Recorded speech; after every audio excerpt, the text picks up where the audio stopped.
Good evening, Bahamas. I'm Christina McNeil, and this is MB12 for Wednesday, November 14th, 2012, broadcasting from the Cable Top Studios on Robinson Road. In news tonight, new details about the upcoming gambling referendum caused the House of Assembly to heat up. The Prime Minister makes good on his promise to make UK gambling consultants available for questioning. The opposition responds to the recent changes to the referendum and a $40,000 donation to urban renewal. We have those stories and much more coming up tonight. Your MB12 starts right now.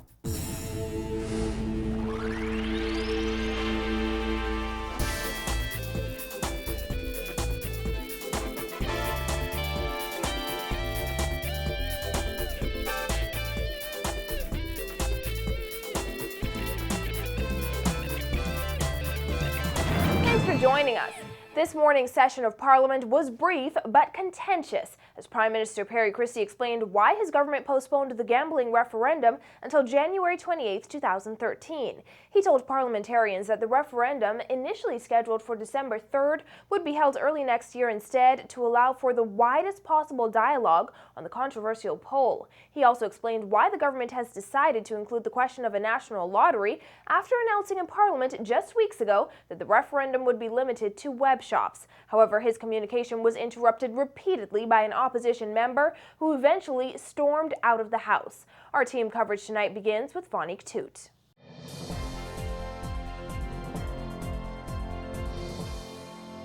Government has tabled a bill that will deal with the legal framework for next year's referendum on web shop gaming and a national lottery. During his communication to Parliament this morning, Prime Minister Perry Christie said he expects that bill to become law before the end of this year. The bill will amend the Constitutional Referendum Act, which will be renamed the Referendum Act. It's something that had to be done to facilitate the gambling referendum. Christie also explained why it has been postponed until January 2013. I'm a Prime Minister who listens. And in listening to the still evolving public discourse on the forthcoming referendum, it has become clear to me that more time is needed before the Bahamian people are called upon to vote. As the Prime Minister outlined changes to the Constitutional Referendum Act, he was interrupted several times by Long Island Member of Parliament Loretta Butler Turner, who accused the government of ignoring the opposition's initial calls to postpone the controversial referendum. It soon erupted into a war of words. And every single one of them will have the opportunity to stand here and say the word shameful. Member for Long Island. The member for Long Island.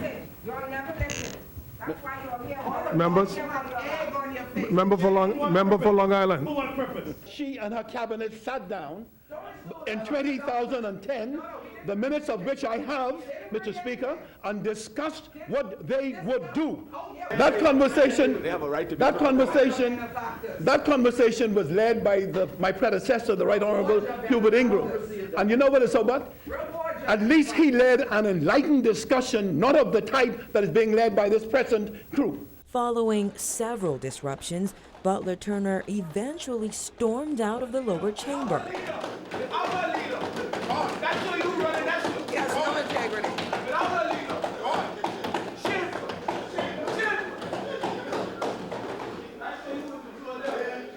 Christie then went on to explain that special provisions will be introduced, enabling government to hold non-constitutional referenda like the upcoming gambling referendum. It is the government's intention that the bill should become law before year's end, so as to ensure that the applicable timelines are put in train in preparation for a January 28 referendum.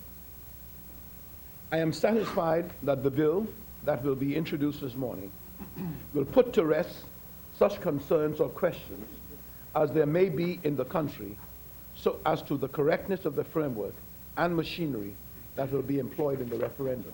Though government does not have a horse in the race, Prime Minister Christie noted that the regulation of web shops would come with many benefits. He said the annual tax intake could be nearly $40 million. That's twice the initial estimate. Not to mention, web shops have already contributed millions of dollars to the local economy. The web shop employs an estimated 4,000 persons, with the potential to employ a lot more once the industry is legalized. Payroll. The annual staff payroll is over $15 million. NIB contributions. Contributions in excess of $1 million are made annually on behalf of employees in the gaming industry. According to the Ministry of Finance's records and information offered by web shop operators, these businesses have spent over $33 million on construction. Additionally, they dish out over $100,000 a year on business license fees, over $5 million annually on donations and sponsorships, and nearly $9 million on utilities and other operating costs. He also addressed the question of a national lottery, which the government has now decided to include in the referendum against the advice of UK consultants. The option remains on a yes vote for the government to promote and operate a national lottery itself, with appropriate input from external providers. Such a state-sponsored national lottery might even be based on the principle of widely held public ownership, such that thousands of ordinary Bahamians, by subscribing for shares through the familiar mechanism of an IPO, would have a direct equity result in the national lottery. Prime Minister Christie has been criticized for failing to make public recommendations submitted by UK-based consultants. Well, reporters got the opportunity to speak with one of those consultants during last night's press conference. For the details, go to our Paige McCartney. Paige. Well, Vonique, that UK-based consultant said he still doesn't believe the national lottery would be commercially feasible in the Bahamas. This despite the Prime Minister's decision to put the question of a national lottery back on the ballot for the referendum. The UK-based consultant, his name is James Kidgel. That's a political decision made by the Prime Minister, and should Bahamians vote in favor of a national lottery, his firm would advise the government on how best to create a lottery that suits the Bahamian populace. Now, the Prime Minister also addressed the issue of payment to that consulting firm, saying that no bill has actually been presented to the government. Kidgel outlined exactly why his firm advised the government against a national lottery. He said a range of factors were taken into consideration, but the population of the country compared to that of neighboring countries with successful lotteries was the main issue. If we assume the population of the Bahamas is 350,000 people, the Trinidad and Tobago, for example, run a national lottery where their population is somewhere of the region of 1.2 million people.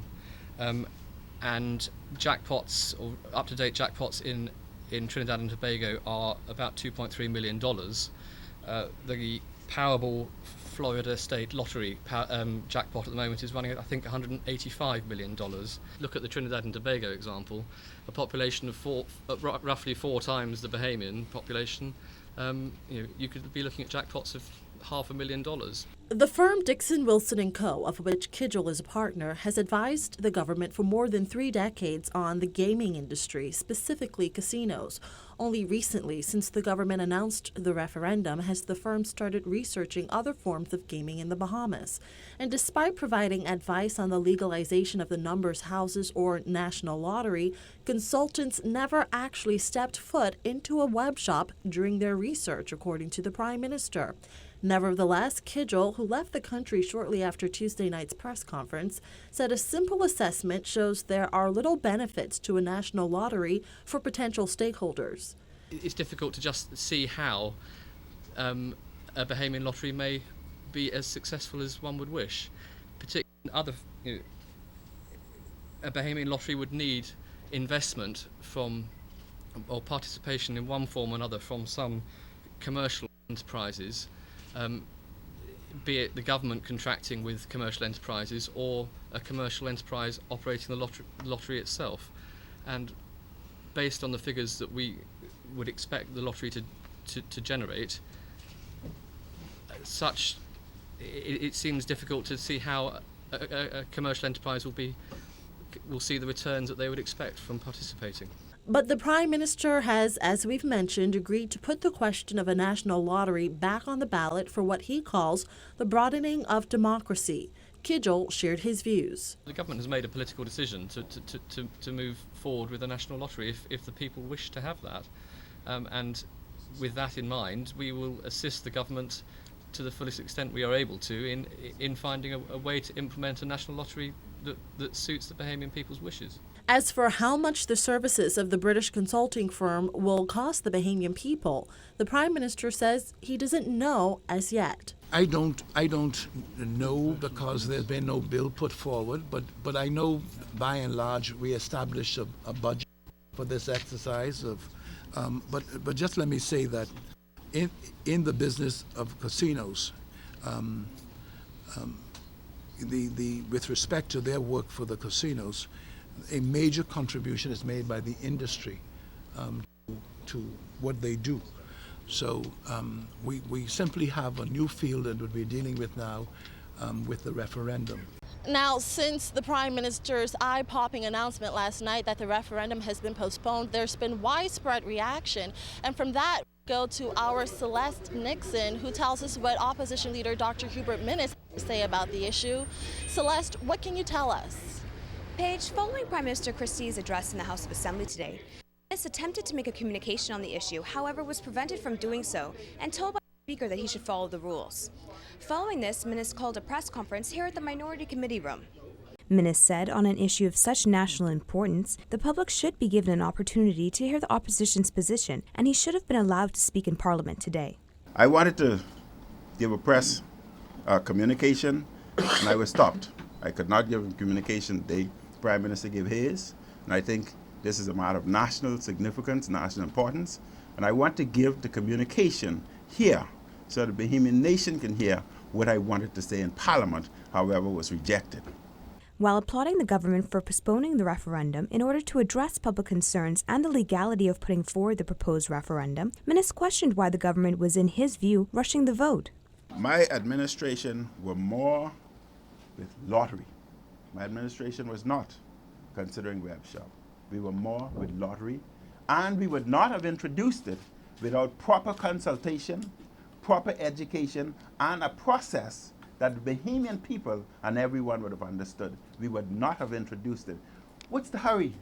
Why the Prime Minister moving it from the 3rd to next month? What's the hurry? Noting that the Free National Movement first proposed and drafted legislation for a national lottery, Minnis said moving forward, information must be shared with members of the public on what exactly they will be voting on, if passed, what the government will do next, and how web shop licenses will be awarded.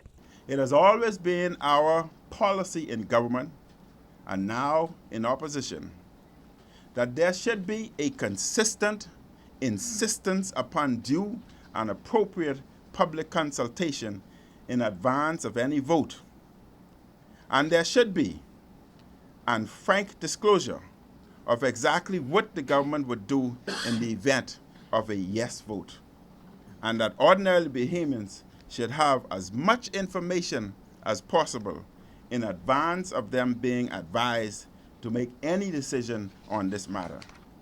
The question of who will own these legalized gambling businesses is a critical one, since ordinary Bahamians should be fully informed of whether they are being asked to vote to grant tens of millions, if not hundreds of millions of dollars each year in legalized profits to go to a small handful of people. Additionally, Minnis said Christie should fully disclose who made campaign donations to the Progressive Liberal Party, stating that the Free National Movement did not accept any money from web shop owners. However, former Prime Minister Hubert Ingram has said that some F&M candidates did in fact accept money from number bosses. The Prime Minister's indicated that all members of the House will have an opportunity to contribute to the debate. Reporting for MB12, I'm Celeste Nixon. Well, the Christian Council is welcoming the Prime Minister's decision to delay the gambling vote. President Ranford Patterson told the Nassau Guardian last night that the Prime Minister made the right decision. He thinks the country's leader recognized that there was a need for more consultation and more public education before the referendum takes place. The Christian Council launched its anti-gambling campaign, Save Our Bahamas, last week and held a prayer service Monday night calling for the postponement of the poll. Patterson says the change of date gives them more time to get their message out.